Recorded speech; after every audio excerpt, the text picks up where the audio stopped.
My dear children, आज हम लोग पढ़ेंगे हाइड्रोडायनेमिक्स।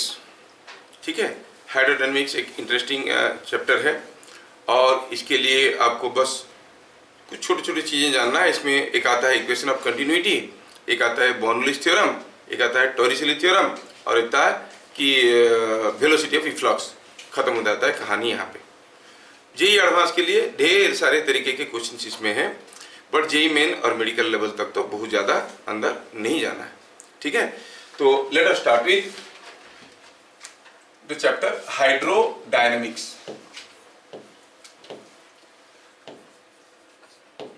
ये नाम hydro is somewhere related to water, but this is in fact a chapter related to fluids in motion.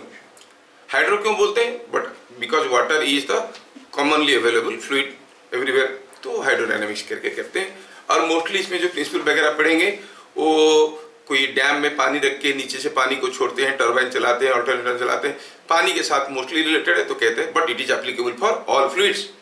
ठीक है, चलिए शुरू करते हैं।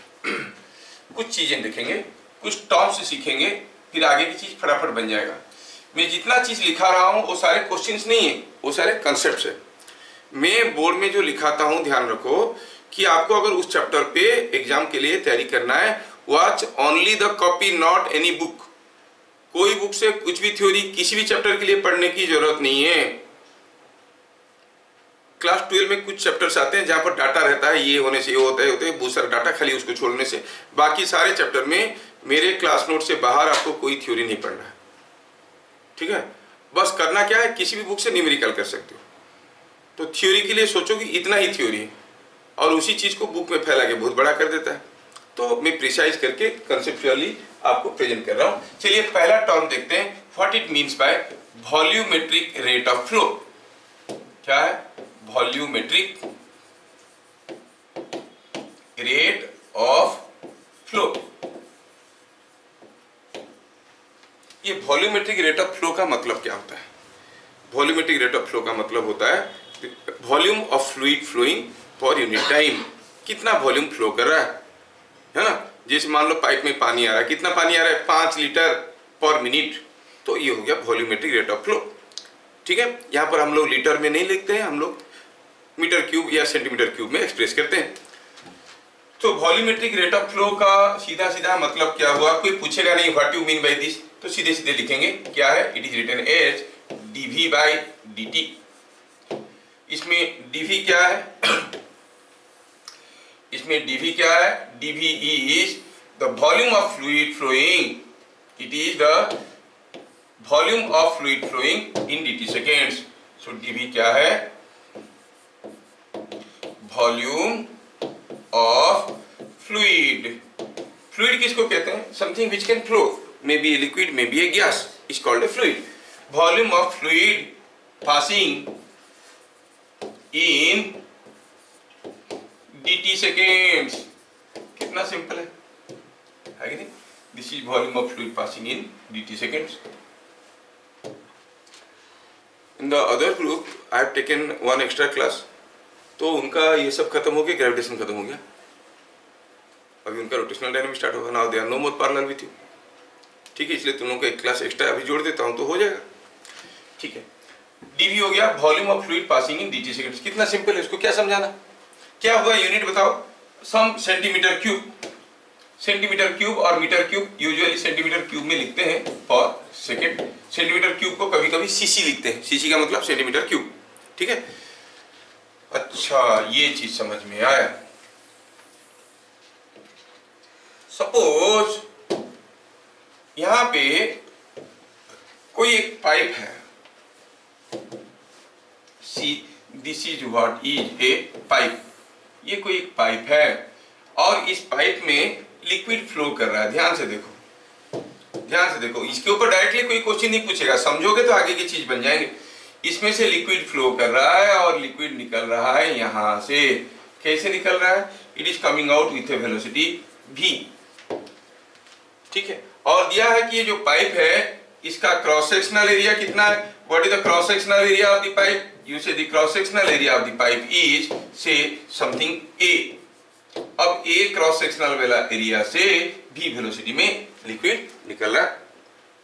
हम जानना चाहते हैं अगर पाइप से पानी निकल रहा है, what is the volumetric rate of flow, मतलब कितना वॉल्यूम निकल रहा है पर सेकेंड। ठीक है, तो एक काम करते हैं, let us find out dv in dt seconds. Dt second में यहां से जो लिक्विड निकलेगा, यहां से जो लिक्विड निकलेगा इतना दूर तक आएगा, आएगा कि नहीं आएगा? यहां से जो लिक्विड निकलेगा इतने दूर तक आएगा। तो कितने दूर तक आएगा? अगर स्पीड v है तो डिस्टेंस जाएगा v dt।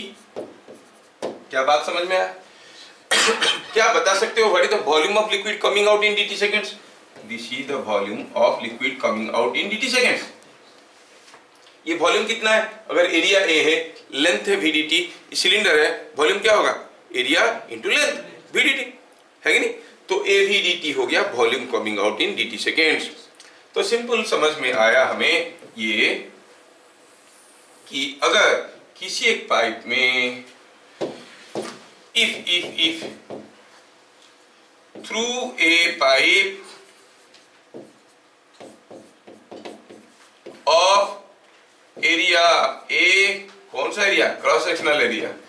A fluid flows with speed v, then dv क्या है? Volume of fluid coming out in dt seconds. dv लिखे, कितना हो जाएगा? Area speed dt। तो इसका मतलब हुआ dv by dt क्या हो जाएगा? Area into velocity. क्या बात समझ में आया? The product of area and velocity gives you volumetric rate of flow। है ना कितना सिंपल? सिंपल तो है, आप लोग यूज कर पाते हो क्या? चलो देखते हैं, चलो देखते हैं क्या आप ये कंसेप्ट को यूज कर पाते हो। छोटा सा एक क्वेश्चन देते हैं। Suppose here is a tank of square base, A tank of square base has side length 2 meter,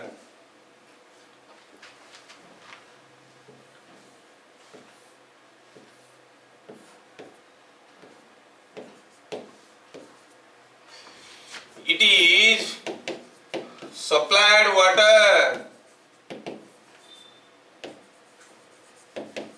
by a pipe of cross sectional area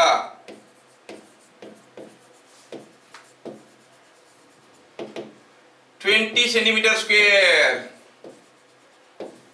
with a speed of 5 metre पर second. समझ में आया? तो पानी यहां से सप्लाई आ रहा है, पूछा है कि बताओ कितना समय लगेगा टैंक का पानी भरने के लिए। कहां तक भरना है पानी? पानी भरना है, सॉरी ये कहां, ये अच्छा ये सा है।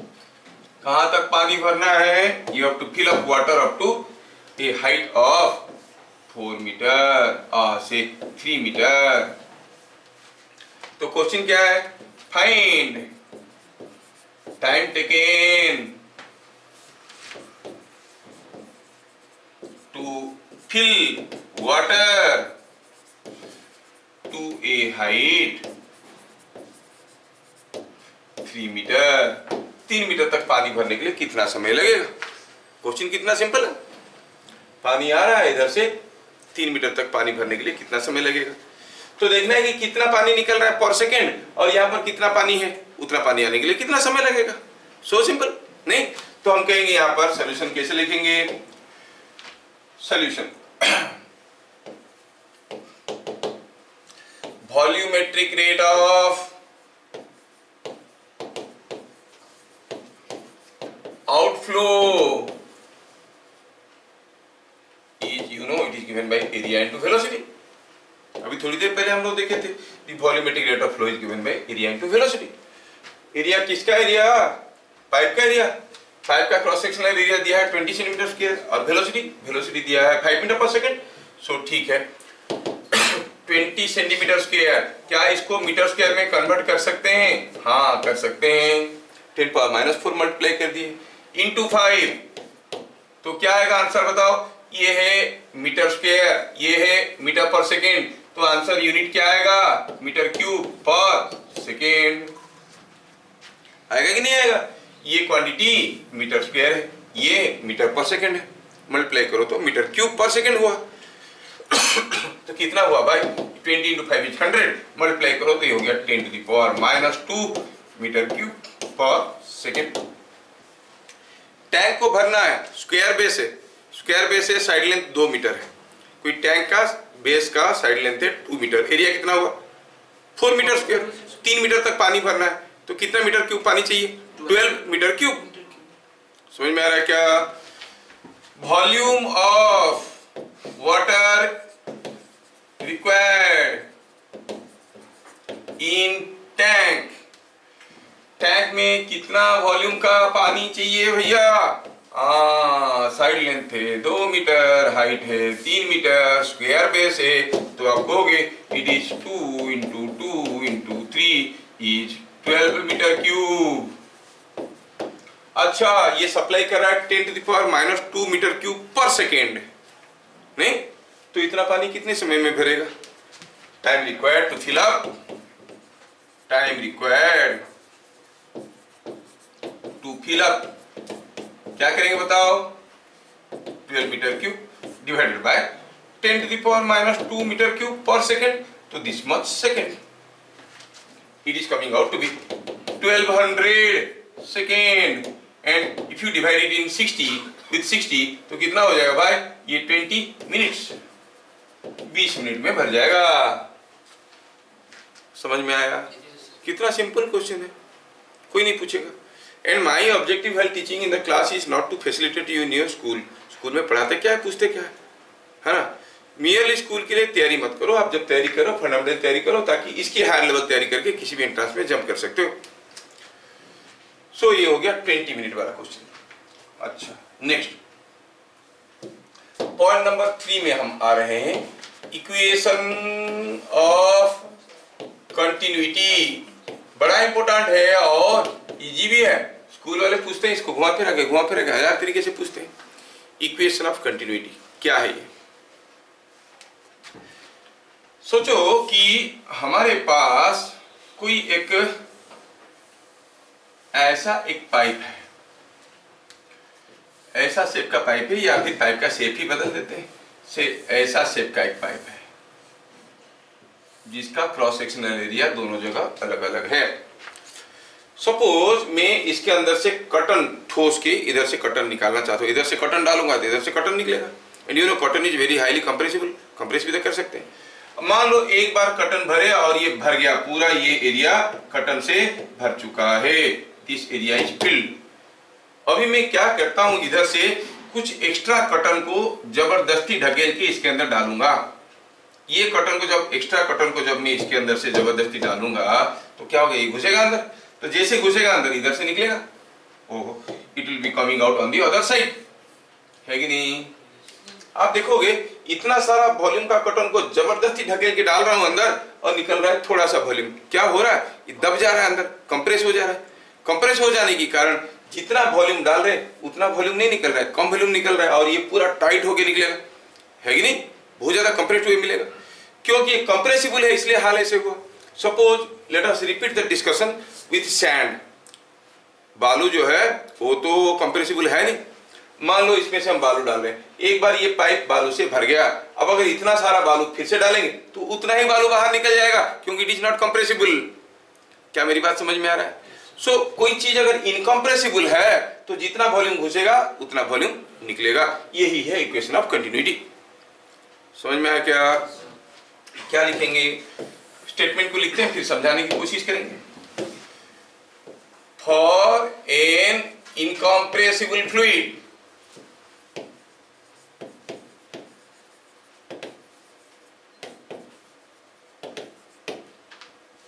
passing through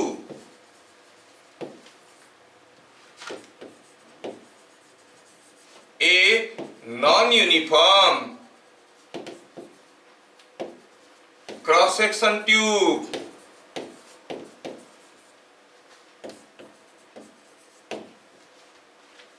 for an incompressible fluid passing through a non-uniform cross section tube. अब फ्लूइड का मतलब होता है liquid and gas. Gas incompressible है क्या? नहीं, गैस को तो कंप्रेस कर सकते, मतलब गैस के लिए एप्लीकेबल नहीं है. And most of the liquids are compressible. Petrol ले लो, कुछ भी, अब कोई भी अल्कोहल ले लो, they are very highly compressible. तो उनके लिए भी नहीं है. तो फिर कौन सा liquid? We consider usually water is a incompressible liquid. क्या आपको मालूम है वाटर का जेट मार के हम स्टील का वायर को भी काट सकते हैं, है ना, क्योंकि इनकम्प्रेसिबल है. कोई चीज अगर कंप्रेसिबल हो काटेगा क्या? नहीं काटेगा. नहीं, मान लो ये डंडा पूरा स्ट्रांग है, रिजिड है, थोड़ा भी बेंड नहीं होता है, इससे किसी को मारेंगे तो वो टूटेगा. मान लो ये डंडा किसी को मारो तो खुद ही बेंड हो जाता है, किसी को मारोगे तो खुद ही बेंड हो जाएगा, दूसरे को तोड़ेगा क्या? नहीं तोड़ेगा, है ना. तो water behaves as a rigid body. जब हम बुझाता है ना, इतना रिजिड बन जाता है कि वो इनकम्प्रेसिबल है, तो किसी चीज को काट लेता है. तो मोस्टली इस चैप्टर में हम लोग वाटर फ्लो के साथ बात करेंगे, इसलिए चैप्टर का नाम भी पड़ता है हाइड्रोडायनेमिक्स, क्योंकि हर जगह ये इक्वेशन के लिए हमें इनकम्प्रेसिबल फ्लूइड की जरूरत है. And water can be considered as almost incompressible. Water भी कंप्रेसिबल है बट ऑलमोस्ट इनकम्प्रेसिबल. समझ में आया? अच्छा, when an incompressible fluid passing through a non-uniform cross-section tube, the volumetric rate of flow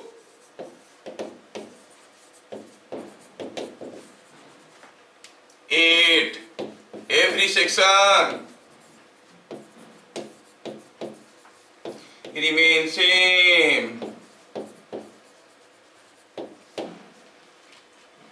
समझ में आया? ये कोई अगर एक इनकम्प्रेसिबल फ्लूइड है, सपोज हम कहेंगे यहाँ पर कोई एक ट्यूब है जिसका शेप कुछ ऐसा है. This is the shape of a very arbitrary shaped tube. आप देख रहे हो कि इसका क्रॉस सेक्शनल एरिया हर जगह अलग अलग है, लेकिन एक चीज तो तय है, अगर कोई इनकम्प्रेसिबल फ्लूइड इसके अंदर घुसेगा, अगर 2 लीटर घुस रहा है पर सेकेंड, तो निकलेगा कितना? 2 लीटर, क्योंकि अंदर रहेगा कहाँ? इनकम्प्रेसिबल है. कंप्रेसिबल होता तो रह जाता, इनकम्प्रेसिबल है. 2 लीटर घुसेगा पर मिनट, तो निकलेगा भी 2 लीटर पर मिनट. इसका मतलब अगर यहाँ पर 2 लीटर पर मिनट घुस रहा है, तो इधर से भी 2 लीटर पर मिनट जा रहा होगा, इधर से भी 2 लीटर पर मिनट जा रहा होगा, इधर से भी 2 लीटर पर मिनट जा रहा होगा. At every point same volumetric rate of flow will be there, and that is what is equation of continuity. But equation of continuity यहाँ पे खत्म नहीं होता है, वो आपके लिए एक इक्वेशन बना के छोड़ देता है. अगर हम कहेंगे कि यहाँ का एरिया A1 है, यहाँ पर वेलोसिटी V1 है, यहाँ का एरिया सपोज हम कहेंगे A2 है, और जब लिक्विड इधर से गया उसका वेलोसिटी V2 है. यहाँ का एरिया A3 है, यहाँ पर वेलोसिटी V3 है.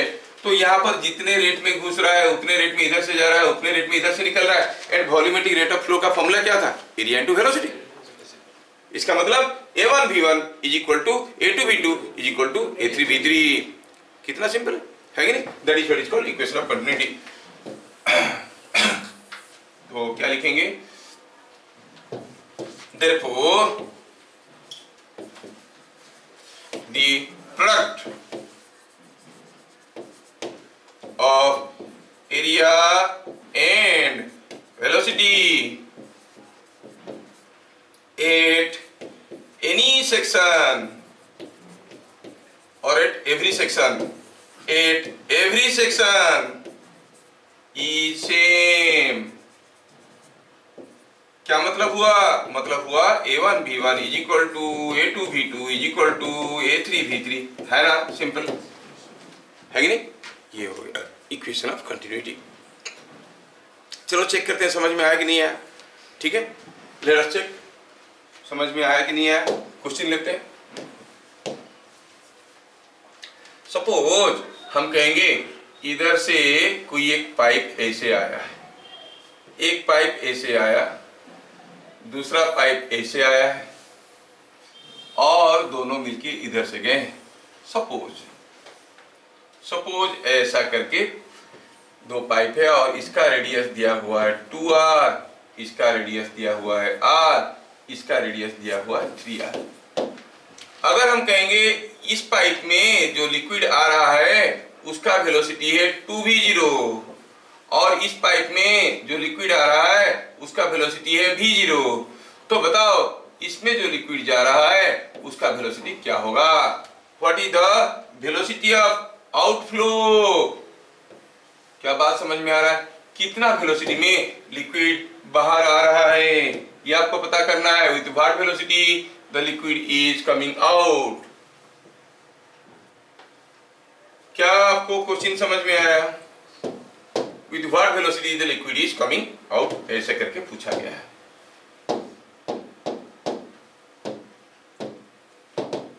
ओहो, क्या वेलोसिटी में लिक्विड। क्या ये फिगर समझ में आया? तो एस शोन इन फिगर करके लिख देते हैं, ज्यादा फैला के क्यों लिखेंगे? लिखेंगे in figure shown,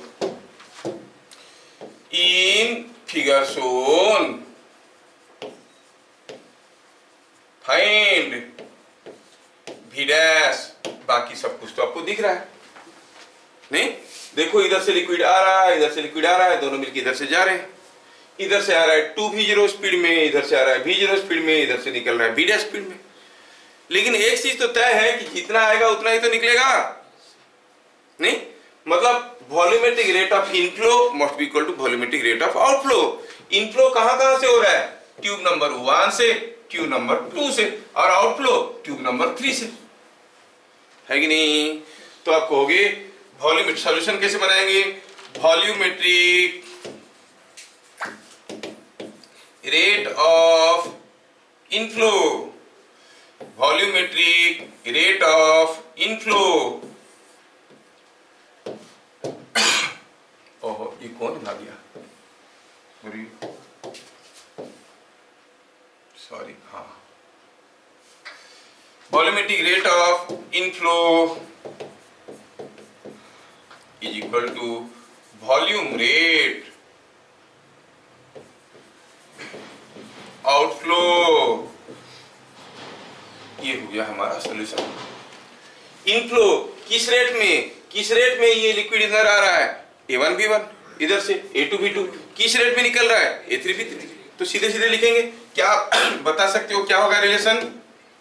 A1 B1 plus A2 B2, हाँ आगे, इक्वल टू A3 B3। खत्म कहानी। A1 क्या है? इसका एरिया पाई 2r का स्क्वायर। B1 क्या है? 2v0।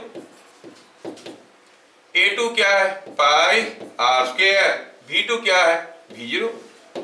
A3 क्या है? इसका एरिया पाई 3r का square into v dash.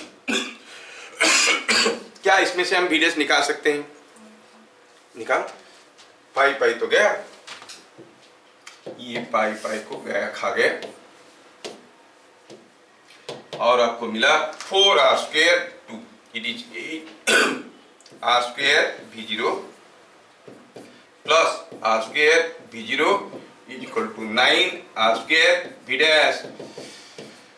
So v dash is coming out to be how much? देखो तो 9r square v0 by 9r square, तो सेम एज v0। तो यहाँ पे भी स्पीड क्या हो जाएगा? v0 हो जाएगा। हो गया ना? क्या मेरी बात समझ में आ रहा है?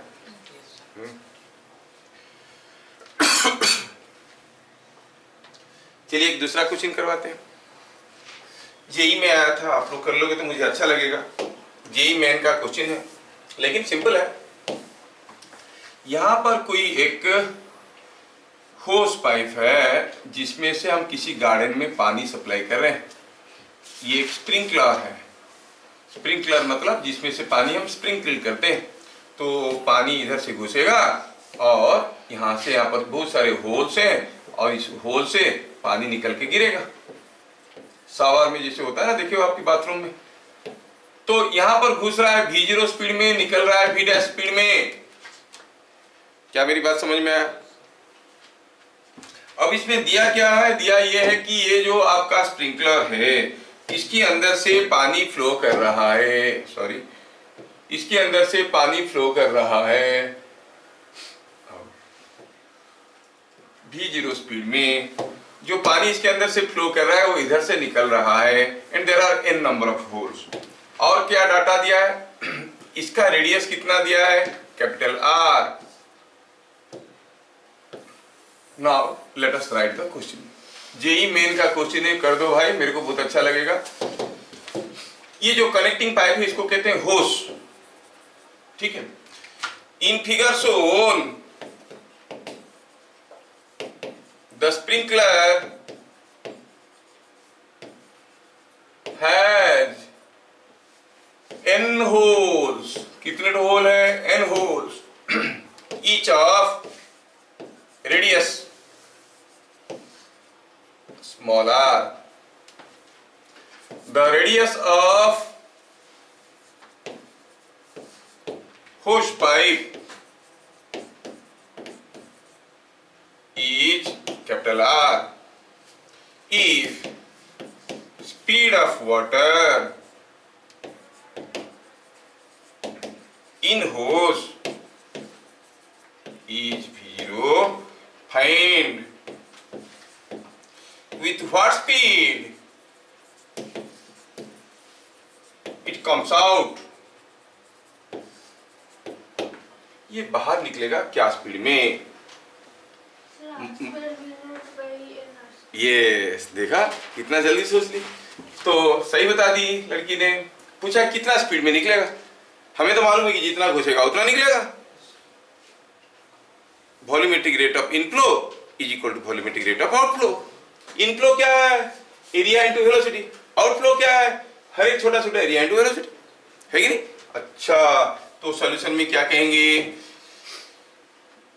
dv by dt और volumetric inflow is equal to volumetric outflow. Volume inflow is equal to volume outflow. अच्छा, इनफ्लो क्या है भाई? Pi r square v naught. Outflow क्या हो रहा है? एक होल का एरिया है पाई आर स्क्वायर, वहां से अगर वी डैश में निकल रहा है तो एक होल से आउटफ्लो हो रहा है ये, and there are n number of holes, so just multiply n। क्या यहां से आपको वी डैश का वैल्यू मिल गया? Yes, it is r square v nought by n r square. हो गया था? देखो समझ में आ गया। जी मेन का क्वेश्चन है ना? तो volumetric rate of inflow equal to volumetric rate of outflow. तो इक्वेशन ऑफ कंटिन्यूटी समझ में आ रहा ना? प्रैक्टिकली कभी फील किए हो? जैसे आप गार्डन में पानी देते हो, आपकी पाइप से पानी निकल के कहीं थोड़ी दूर पे गिर रहा है, आपको पानी ज्यादा दूर फेंकना है तो आप क्या करते हो? उसके सामने उंगली रख देते हो। So by keeping a thumb in front of the mouth of the pipe what happens? The area decreases, तो वेलोसिटी इंक्रीजेस। दूर फेंकना है तो दबा के रखो और दूर भागेगा। जितना ज्यादा कवर कर लोगे उतना ज्यादा स्पीड में जाएगा, है कि नहीं? तो ये बात है। अच्छा, अगर ये समझ में आता है तो थोड़ा एक फंडामेंटल कंसेप्चुअल क्वेश्चन है। हमारे पास दो बॉकेट है, दोनों बॉकेट दिखने में बराबर साइज के हैं, और मेरे पास एक पाइप है जिसमें से पानी आ रहा है। पहला केस में ये पाइप को मैं इसमें दिखाया और ये बॉकेट को भरने के लिए टाइम लगा t1। दूसरे केस में मैं सेम पाइप को दोबारा यूज किया और उतनी स्पीड में तो पानी आ रहा था, लेकिन अभी मैं क्या किया? उसके सामने थंब रख दिया, अब पानी ज्यादा स्पीड में आएगा। ये अगर V1 था तो ये V2 होगा। V2 will be obviously more than V1 because the area has decreased। अब भरने के लिए टाइम लगा t2। तो बताओ t1 ज्यादा होगा कि t2 ज्यादा होगा? सेम होगा, क्योंकि स्पीड कम ज्यादा से क्या मतलब है? भरने के लिए कितना वॉल्यूम निकल रहा है। The volumetric rate of flow is same, so same time लगेगा दोनों को भरने के लिए। इसका मतलब मैं बढ़िया से समझा दिया, ठीक है? तुम लोगों का कोई क्रेडिट नहीं, मैं समझा दिया। All credit goes to me. Now let us go to next point. Now we'll see what is Bernoulli's theorem. ठीक है? तो ये पॉइंट नंबर 4 में हम लोग आ रहे हैं थ्योरी में। The different mechanical energies associated with a fluid in motion are, ध्यान रहे, जैसे कोई सॉलिड बॉडी मूव कर रहा है, what are the different mechanical energy? Kinetic energy and potential energy. नहीं, सॉलिड की कैसे भी तीसरा एनर्जी होता है जिसको हम लोग कंसीडर नहीं किए। तीसरा एनर्जी में बताया था, तुम लोग याद रखे होगे। तो प्रेशर एनर्जी, फ्लूइड के केस में वहां पर प्रेशर एनर्जी क्यों नहीं देखते थे? क्योंकि we are talking about motion of rigid bodies, pressure energy is given by pressure into volume, rigid body का वॉल्यूम में कोई चेंज नहीं होता है तो उसका प्रेशर एनर्जी मैनिफेस्ट नहीं होता है। तो जो बदलता है वो काइनेटिक और पोटेंशियल एनर्जी, इसलिए आप प्रेशर एनर्जी को छोड़ देते थे। लेकिन यहाँ पर फ्लूइड की बात है, कंप्रेसिबल है, उसका वॉल्यूम बदल सकता है कि नहीं? वेल, तो यहाँ पर प्रेशर एनर्जी को भी देखेंगे। पहला क्या हुआ? काइनेटिक एनर्जी, जिसका popular formula you know half mv²। फिर होता है potential energy, gravitational potential energy की बात करें और इसका भी फॉर्मूला आपको मालूम है mgh। तीसरा होता है प्रेशर एनर्जी। बस इतना ही पूछेंगे, what are the different mechanical energies associated with a fluid in motion. आपको तीनों लिखना है। It is given by the product of pressure and volume. ध्यान रहे मैं कैपिटल V लिख रहा हूं for volume, small v for velocity और स्पीड। तीनों एनर्जी का यूनिट तो जूल्स है। अच्छा, point number 5, total mechanical energy per unit volume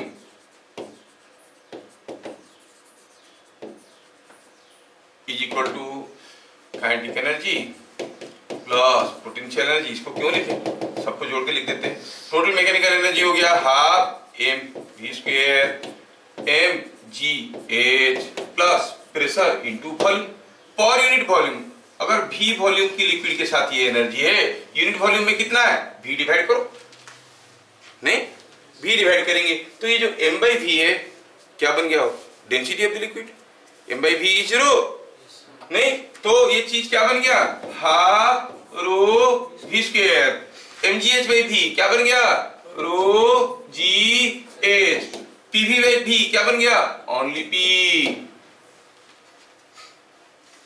तो यूनिट क्या है इसका? Joules per metre cube. Unit क्या बन गया? Joules per metre cube. लेकिन थोड़ा ध्यान से अगर देखें, ये क्या है? प्रेशर है, तो यूनिट क्या है? Newton per metre square. So energy per unit volume is having a dimension same as that of pressure. ये भी प्रेशर है, फ्लूइड का प्रेशर बताया था ना। रो जी एच डेप्थ में क्या होता है? कोई पूछेगा what is the dimension of rho v², आपको हो गया pressure, is same as pressure.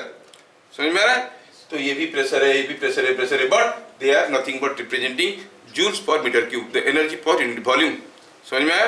तो ये एक इंपॉर्टेंट छोटा सा पॉइंट है, आपको याद रखना है कि energy per unit volume is having a dimension same as that of pressure. Important है, ठीक है?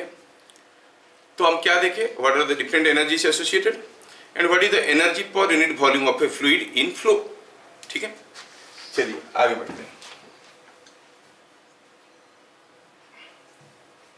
पॉइंट नंबर 6 में आता है बर्नौलीस थ्योरम। बर्नौलीस थ्योरम क्या कहता है? और बर्नौलीस प्रिंसिपल थ्योरम मींस इसको हम प्रूव कर सकते हैं। प्रिंसिपल जिसको हम मैथमेटिकली भी रियलाइज कर सकते हैं, फिजिकली भी रियलाइज कर सकते हैं, है ना। पाइथागोरस लॉ बनता था क्या? थ्योरम था, प्रूव कर सकते थे। आपको प्रूव करना आता है? Can you prove Pythagoras theorem? है h² is equal to p² plus b², सबको मालूम है। प्रूव कर सकते हो क्या? क्या यार थ्योरम बोलते हो, प्रूव करना नहीं आता? बचपन में पढ़ाया गया था, क्लास 3 में 4 में कब पढ़ाया पाइथागोरस थ्योरम? 6-7 में पढ़ाया होगा। इतना पॉपुलर थ्योरम है, पूरा का पूरा ट्रिग्नोमेट्री उसके ऊपर खड़ा है। प्रूफ नहीं आता है? एंड ऑफ द क्लास में रुकोगे तो बताएंगे पाइथागोरस थ्योरम कैसे प्रूफ होता है। ठीक है, जानना चाहते हो कैसे होता है प्रूफ? अरे हाँ या ना? अरे क्या आप में से किसी को आता है पाइथागोरस थ्योरम का प्रूफ? हाथ उठाओ। किसी को नहीं आता है। देखा कैसे ऊपर देख रहे हैं सब। ठीक है, अब मैं बताता हूँ। देखो लिखना मत, खाली देख लेना, उसके लिए एक्स्ट्रा चार्ज लगेगा। मैथमेटिक्स का फीस नहीं लिया हूं। इधर देखो, supposing I imagine A square of this shape. एक स्क्वायर है, और ये स्क्वायर का साइड लेंथ कितना है, p प्लस बी, ये p प्लस बी स्क्वायर है। और मान लो कि ये इतना दूर है b और इतना दूर है p, तो पूरा हो गया p प्लस बी। सिमिलरली इधर इतना दूर है b और ये है p, तो p प्लस बी हो गया। तो what I do, I join here, मैं क्या करता हूं, इसको ये ले लिया ऐसे, इधर ले लिया ऐसे, ये हो गया p, sorry it is b and this is p। Similarly इधर this is b and this is p। मैं क्या करता हूं, I join them like this, मैं ऐसे ऐसे जॉइन किया। क्या बात समझ में आया? Now look at this triangle, PB है तो ये क्या है, H है, ये भी H है, ये भी H है, ये भी H है। क्या बात समझ में आया? क्या मैं बता सकता हूं कि ये जो पूरा का पूरा ट्रायंगल है, इस ट्रायंगल का एरिया कितना होगा, सॉरी ये जो पूरा का पूरा आपका क्या कहते हैं, कहां से लिख कर गया ये, इधर से, अच्छा ये जो पूरा का पूरा स्क्वायर है उसका एरिया क्या होगा, sum of this four triangles area plus this area.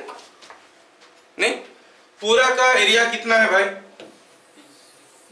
देख लो, p प्लस बी का होल स्क्वायर है कि नहीं, तो आप कहोगे p प्लस बी का whole square is equal to ये एरिया h स्क्वायर प्लस ये चार ठो ट्रायंगल का एरिया। ये ट्रायंगल का एरिया कितना है, हाफ बेस इंटू परपेंडिकुलर है ना, दैट इंटू 4। खोलो इसको, p square plus b square plus 2pb is equal to h square plus half 4 हो गया 2pb गया, क्या मिला, p square plus b square is equal to h square. हो गया ना प्रूफ? कितना सिंपल तो था ना, कभी स्कूल वाले बताए ना आप कभी पूछे। मैं पहले भी बता चुका हूं, any statement which can not be proved but can be experimentally verified is a law. Anything is designated as a theorem means it can be proved, theorem और principle. Hypothesis means something you can imagine. यहाँ तक हुआ तो आगे ये हो रहा होगा, समझ में आ रहा है? एनीवे, थोड़ा सा हम लोग दूर होके अपनी पढ़ाई से वापस आते हैं। क्या कहता है बर्नौलीज थ्योरम? थ्योरम मतलब इसको प्रूव कर सकते हैं नहीं, बर्नौलीज प्रिंसिपल, लेकिन इसका भी प्रूफ आपका यहाँ नहीं है, ठीक है? तो आपको मान लेना है कि ऐसा होता है, क्योंकि सर तो झूठ नहीं बोलेंगे, बुक में थोड़ी झूठ लिखेगा नहीं। जैसे पाइथागोरस थ्योरम अभी तक नहीं जानते थे, तो ये थ्योरम को क्यों जानोगे? चलिए, तो क्या लिखेंगे, for a non viscous fluid. क्या अभी आपको समझ में आता है विस्कस फ्लूइड किसको कहते हैं? जिसमें फ्रिक्शन है, फ्लूइड फ्रिक्शन है नहीं? नॉन विस्कस फ्लूइड मतलब कितने भी स्पीड में जाए उनके बीच में कोई हीट जनरेट नहीं होगा रिलेटिव अपोजिशन के कारण, non viscous fluid. For a non viscous fluid in steady flow, in steady flow, steady flow मतलब किसी भी एक सेक्शन पे स्पीड वेलोसिटी सबका बराबर होना जरूरी है। For a non viscous fluid in steady flow the total mechanical energy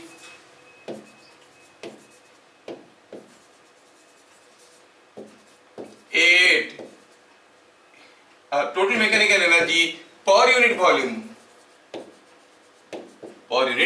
volume is same at every point of flow, at every point of flow। ये लॉ कुछ law of conservation of mechanical energy के इर्द गिर्द घूमता है, but not exactly the same,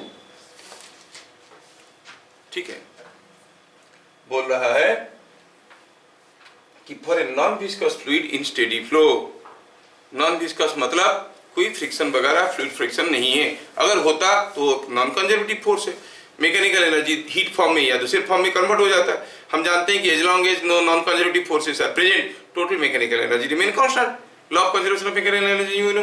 तो यहाँ पर भी वही चीज बोला है, for a non viscous fluid in steady flow, non viscous fluid है और स्टेडी फ्लो में है, ठीक है? तो क्या कहता है कि the total mechanical energy per unit volume is same at every point of flow. Steady flow किसको कहते हैं? अगर हम कहेंगे कि ये कोई एक पाइप है और इसमें पानी फ्लो कर रहा है, तो आप देखोगे कि इसका किसी भी एक सेक्शन पे हर एक पार्टिकल का अगर वेलोसिटी बराबर है तो हम इसको कहते हैं स्टेडी फ्लो, अदरवाइज इसको कहते हैं टर्बुलेंट फ्लो।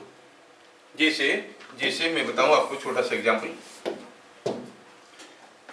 सपोज हम कहेंगे कि here is suppose here is the tap of your bathroom, और यहाँ से पानी निकल रहा है, और पानी कैसे निकल रहा है, ऐसे निकल रहा है।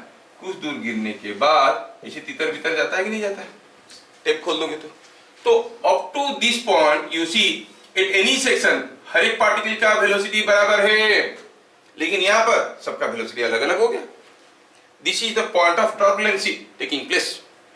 समझ में आ रहा है? अगर पानी का स्पीड बढ़ा देंगे, ये जो पॉइंट ऑफ टर्बुलेंसी था वो नीचे आ जाएगा कि ऊपर चले जाएगा? जोर से खोल देंगे तो यहां से तितरना बितरना शुरू हो जाएगा, मतलब this point will go up. क्यों हो रहा है? It is because of the viscous force experienced by the fluid being in contact with air के साथ। तो स्पीड के हिसाब से कौन सा रीजन विस्कस हो जाता है, कौन सा रीजन टर्बुलेंट हो जाता है, कौन सा स्टेडी हो जाता है, वो बदल जाता है। मैं आपको एक फील देना चाहता हूं कि टर्बुलेंट फ्लो किसको कहते हैं, जहां पर हर एक पॉइंट का किसी एक सेक्शन पे हर एक पार्टिकल का वेलोसिटी अलग अलग है, बराबर है, तो इसको हम कहते हैं स्टेडी फ्लो, स्ट्रीमलाइन फ्लो। समझ में आया? अगर कोई फ्लूइड स्ट्रीमलाइन फ्लो में है और वो नॉन विस्कस फ्लूइड है, तो किसी भी एक सेक्शन पे, किसी भी एक पॉइंट पे एनर्जी पर यूनिट वॉल्यूम निकालो, किसी दूसरे पॉइंट पे एनर्जी पर यूनिट वॉल्यूम निकालो, दोनों बराबर मिलेंगे, है ना? थोड़ा समझाने की कोशिश करता हूं। सपोज हम कहेंगे कि ऐसा कोई एक पाइप है, यहां पर ऐसा कोई पाइप आया और हुआ यूं कि ये पाइप ऐसे गया, ऐसे आया और इधर गया। Suppose now fluid is in flow. जैसे हम लोग हाइड्रोस्टैटिक्स में पढ़े थे, at same horizontal level pressure remain same, ऐसा नहीं है। अब जब फ्लूइड मोशन में है, सेम हॉरिजॉन्टल लेवल में प्रेशर बराबर नहीं होता है। क्यों नहीं होता है? जैसे मान लो कि एक टैंक है और ये दूसरा टैंक है, ओहो दोनों टैंक पास पास हो गए। ये दूसरा टैंक है और दूसरे वाले टैंक में कम पानी रखा हुआ है। मैं क्या करता हूँ, ये दोनों टैंक में कुछ कुछ पानी रखा हुआ था, there was some water in both of this tanks, इसमें यहाँ तक था, इसमें यहाँ तक था। अगर मैं इसको नल को खोल दूंगा, will not water flow like this? Flow करना लगेगा। जब वाटर फ्लो कर रहा है, कैन यू से यहाँ का प्रेशर बराबर है? अरे water is flowing from high pressure to low pressure, means at every point here the pressure is not same, are you getting? Because it is at rest. अगर कुछ समय के बाद दोनों का लेवल बराबर हो गया, पानी फ्लो करना रुक गया, तब कहोगे यहाँ का प्रेशर बराबर है, नहीं तो दोनों का प्रेशर बराबर नहीं है। Even at the same horizontal level pressure will be different when the fluid is in motion. समझ में आ रहा है? हाँ, तो कहाँ थे हम लोग? यहीं पे थे। चलिए, ये जो देख रहे हैं हम लोग लिक्विड जो इसमें फ्लो कर रहा है, चलो मानते हैं कि इसका पोजीशन कुछ ऐसा है। I take this as my reference line, this is my reference line. Suppose I consider a volume of fluid here, और चलो मानते हैं कि इस फ्लूइड का हाइट यहाँ पे ये है, और यहाँ पर भी एक दूसरा वॉल्यूम ले रहा हूँ जिसका हाइट ये है। फॉर योर अंडरस्टैंडिंग, ये पॉइंट ए है और ये पॉइंट बी है। यहाँ पर ये जितना फ्लूइड घुसेगा वहां पर उतना ही निकलेगा, ये तो हमको मालूम है। सो पतले सेक्शन पे स्पीड ज्यादा होगा कि कम होगा? एरिया इनटू वेलोसिटी क्या होगा? मोटे सेक्शन पे कम स्पीड होगा, पतले में ज्यादा होगा। हाँ, तो हमें मालूम है कि यहाँ पर स्पीड कुछ v1 है और यहाँ पर स्पीड कुछ v2 है। चलो मानते हैं कि यहाँ पर हाइट h1 है, यहाँ पर हाइट h2 है, और यहाँ पर कुछ प्रेशर होगा, कॉल द प्रेशर P1, यहाँ पर भी कुछ प्रेशर होगा, कॉल द प्रेशर P2। क्या कहता है बर्नौलीज प्रिंसिपल? बर्नौलीज प्रिंसिपल कहता है total mechanical energy per unit volume is same at every point of flow. A point में अगर यूनिट वॉल्यूम में क्या एनर्जी निकालेंगे, बी पॉइंट में यूनिट वॉल्यूम में क्या एनर्जी निकालेंगे, तो दोनों बराबर निकलेगा।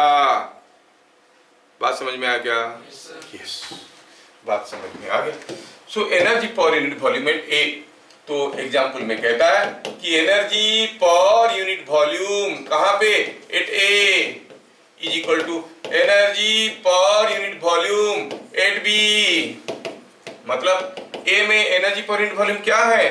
Half rho v1 square rho gh1 plus p1। अभी तो थोड़ी देर पहले निकाले थे ना एनर्जी पर यूनिट वॉल्यूम का फॉर्मूला। ये एनर्जी पर यूनिट वॉल्यूम क्या था? Half rho v square plus row gh plus pressure. That is what I am doing here also. So I see this is equal to half rho V2 का square plus rho GH2 plus pressure. ये हो गया Bernoulli's principal. क्या बात समझ में आ रहा है? हाँ, ये बात sum of kinetic energy, potential energy, pressure energy, power and volume is same at every point. यहाँ पे यहाँ पे यहाँ पे यहाँ पे यहाँ पे यहाँ पे हर जगह बराबर है। समझ में आ रहा है? ये बात है।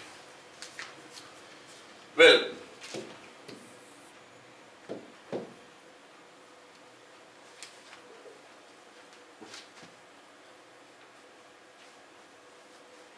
क्या बात समझ में आ रहा है? अभी आपको लग रहा होगा कि इट इज, हाँ ये तो पूरा ऑलमोस्ट सेम है, law of conservation of mechanical energy है। ये थोड़ा सा उससे हटके है। क्या डिफरेंस है, वो डिफरेंस को भी फील करो, काम में लगेगा। अगर मैं किसी एक पत्थर को यहां से कुछ u वेलोसिटी में फेंक देता हूं तो ये नीचे आएगा और नीचे आके पहुंचेगा और रास्ते में उसका वेलोसिटी कभी v हो गया होगा, फिर वो ग्राउंड पे पहुंचेगा। Law of conservation of mechanical energy कहता है total energy at A is equal to total energy at B is equal to total energy at C। Sum of kinetic energy and potential energy at A at B and C are same. यहाँ पर कहता है energy per unit volume at A is same as energy per unit volume at B।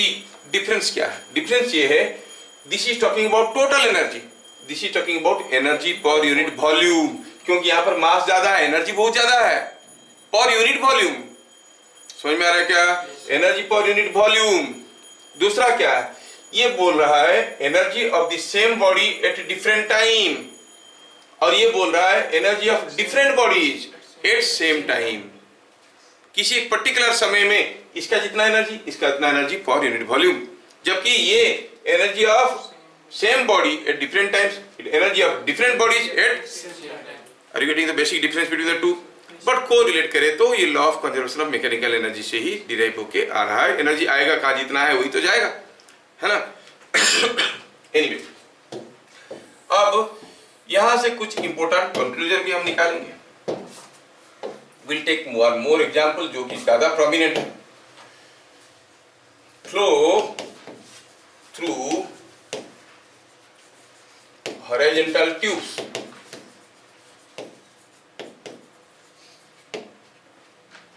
कोई एक horizontal tube है और इसके अंदर से फ्लूइड फ्लो कर रहा है। The fluid is flowing through a horizontal tube.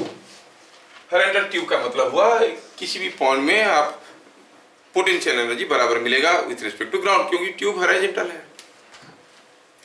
और ये ऑब्वियस है कि अगर हम कहेंगे कि यहाँ का एरिया A1 है, यहाँ का एरिया A2 है, ये वाला क्रॉस सेक्शनल एरिया A2 है, यहाँ पर वेलोसिटी V1 है, यहाँ पर वेलोसिटी V2 है, और मैं किसी भी एक पॉइंट को रेफरेंस मान लेता हूं,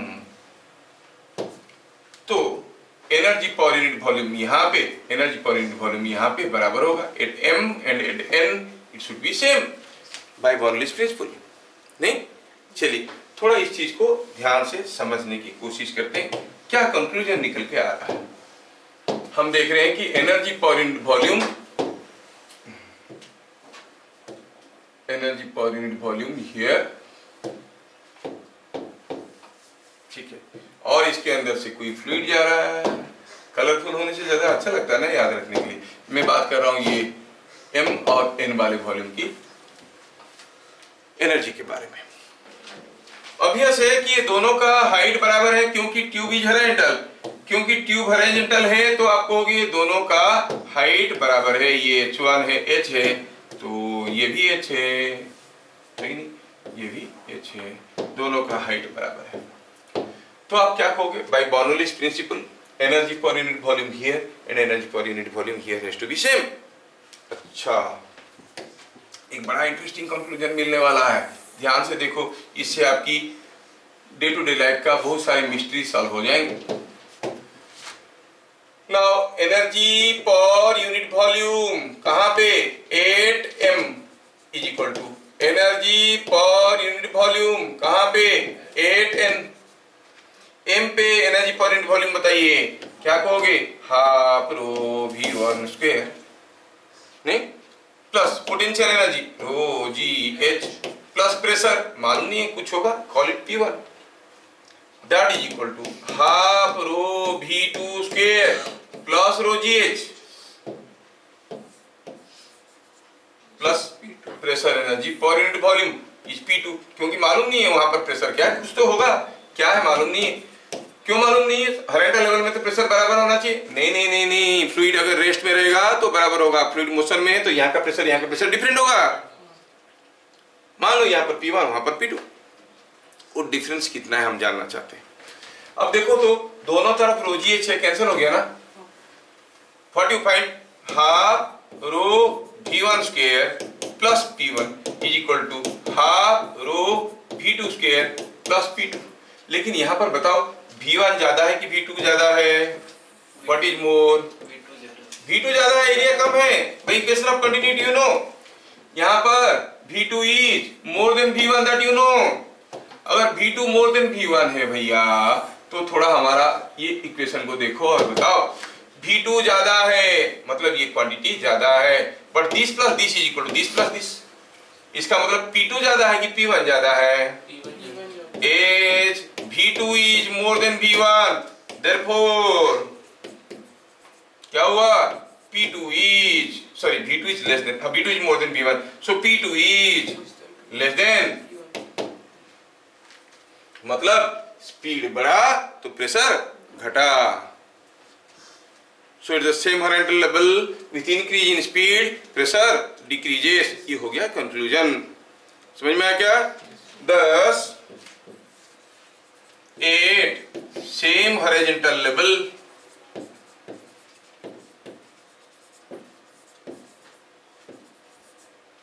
with increase in speed pressure decreases, with increase in speed pressure decreases। क्या बात समझ में आया? क्या ये प्रैक्टिकली कभी आप फील किए हो? आप ट्रेन में जाते हो, आपको खिड़की के पास बैठना अच्छा लगता है, क्यों? क्योंकि हवा अंदर आता है। वह अंदर क्यों आता है, बाहर क्यों नहीं जाता है?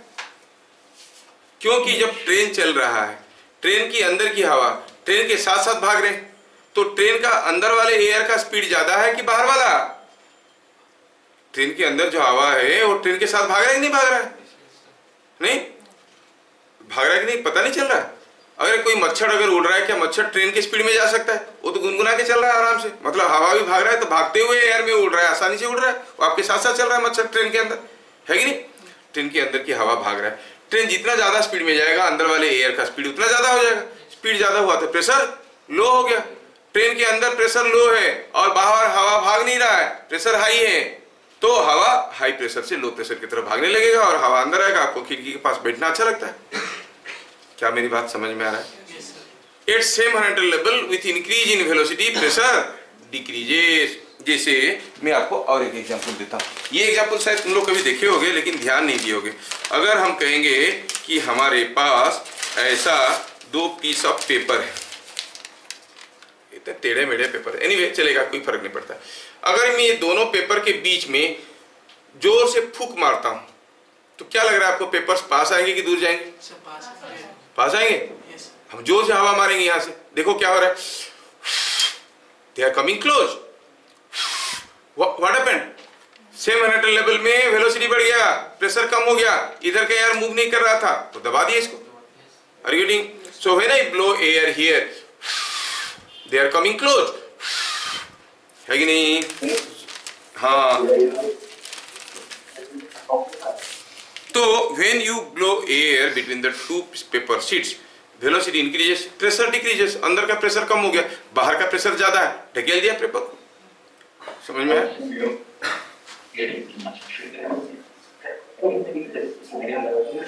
हाँ ठीक है ठीक है ठीक है, मुझे समझ में आ गया कि तुम लोगों को समझ में आ गया, हल्ला गुल्ला मत करो।